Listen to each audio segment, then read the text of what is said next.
What's going on YouTube? Flashy here, and today I have another Destiny 2 build video for you guys, and as of right now, this is my favorite Arc Warlock build to run. You literally become invincible because of rifts, and with our weapon choice that we're going to be going with, we get to completely clear rooms. It doesn't matter if it's bosses, ads, nothing stands in the way of this build. The survivability and damage output of this build is actually insane. I feel like at times Arc Warlock is kind of put behind Void and Solar just because it doesn't have Devour like Void does or ridiculous DPS that Solar can do. But with this build, we get a permanent healing rift, so your teammates will be thanking you and you will be an unkillable machine. So before we get into the build, as always, if you guys could leave a like on the video, it really helps out the channel, and be sure to hit subscribe so you don't miss out on future Destiny 2 videos. So now let's start off with our subclass. As mentioned earlier, we are going to be running Arc Warlock. The super is up to you. Personally, I've been liking Storm Trance with this build. I know it's not the most popular super, but we are going to be doing a lot of standing in our rift, so I like having that roaming super to kind of just change things up in an encounter a little bit. Next up is our rift, and I'm going to be going with the healing rift. Now, theoretically, empowering rift could work, but the focus of this build today is survivability, so we're going to be going with healing. And then after that, a very basic setup of burst glide, chain lightning, and the storm grenade. So moving over into our aspects now, and this is where the build can start to come together. First up, we're going to be grabbing the electrostatic mine. Defeating targets with arc abilities creates an ionic trace.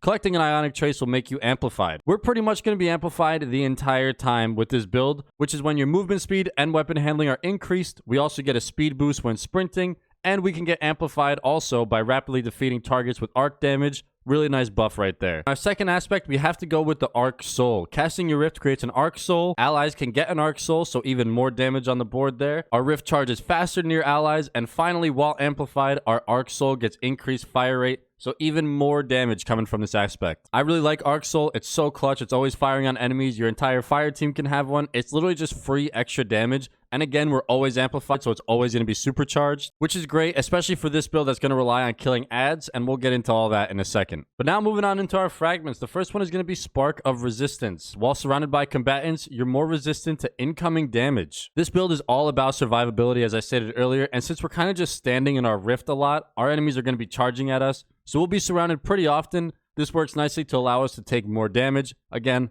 more survival. Next aspect up is going to be Spark of Discharge. Arc weapon final blows have a chance to create an ionic trace. Just another way to get amplified. It always helps. Our third aspect is going to be Spark of Recharge. While we're critically wounded, your melee and grenade energy regenerates more quickly. Just a nice added bonus here in case our health ever drops. And finally, Spark of Amplitude. Rapidly defeating targets while you are amplified creates an orb of power. And like I've been saying, we are always amplified and we are always rapidly defeating targets, so we'll be dropping a ton of orbs for our teammates and ourselves. The entire fire team is going to be getting their supers back more quickly. Really, really solid arc fragment right there. And again, just another way to kind of fill that support role where you're giving your teams arc souls and orbs of power now, as well as a permanent healing rift. So really nice support role at the same time being completely invincible. So with the subclass set, it's time to take a look at our weapons, and you can most definitely guess which exotic we're going to be running. It's Arc, and it deals out some insane damage. And that, of course, is going to be the Thunderlord. With the intrinsic trait of Rain Havoc, final blows with this weapon generate stunning lightning strikes from above. And furthermore, if you have the catalyst, every time this lightning strike hits, the Thunderlord is going to be partially reloaded. So you never have to reload, and you can just lay down on the trigger, on the left mouse button, whatever you're using with the Thunderlord while standing in a rift. It gets crazy. Just an absolutely insane weapon overall, but it works so perfectly in this build, not only because of its damage output, but also as Arc Warlock, we get amplified from arc kills. So Thunderlord is constantly giving us back amplified, and we just keep refunding all of those bonuses. Now, I would also recommend pairing the Thunderlord with some kind of arc SMG. I know right now the Ikelos SMG is dominating, especially if you get that Volt Shot roll. So if you have that, that's perfect for this build. But other than that, any arc SMG works really, really well. Just in case you end up running out of heavy ammo, you still have something that can deal some massive quick damage and is arc. And finally, let's head over to our armor. And the reason this build works so well, this is what brings it all together, and that's because we have on the exotic chest piece, the Sanguine Alchemy. Its exotic armor perk is Blood Magic. Weapon kills while standing in any rift pause the rift's countdown,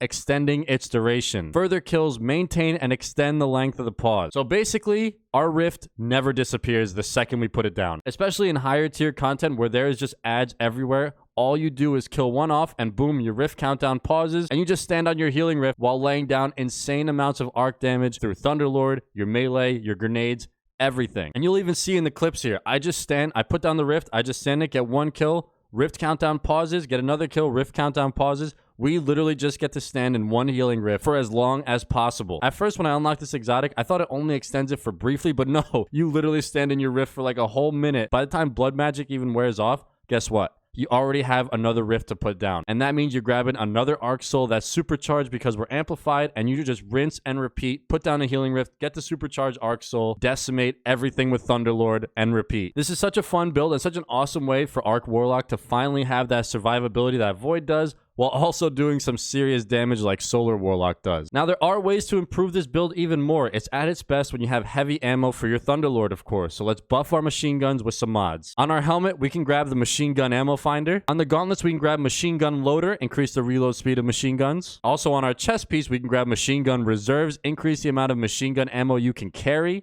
And don't forget, machine gun reserves are actually getting a buff in Lightfall, so keep that in mind. If you're watching this after Lightfall comes out or you're gearing up for Lightfall, this build will work great. It's all about machine guns, and machine guns are getting a massive buff. We actually talked about that in my last video, so be sure to check that out. I'll link it down below in the description, also in the card above. And that's the build. Tons of survivability, tons of arc damage, tons of fun. Honestly, when I unlocked the Sanguine Alchemy exotic chest piece, I didn't really think anything of it, but then it clicked that there's some serious dirt here that we can find, and I think we actually found it. But as with all builds on this channel, let me know down in the comments, how would you improve this? Would you swap out any mods, any exotic? Let me know. But that wraps up today's build. Arc Warlock is back, and it is so good. You guys got to try it out. Thank you guys so much for watching, and I'll see you all in the next one.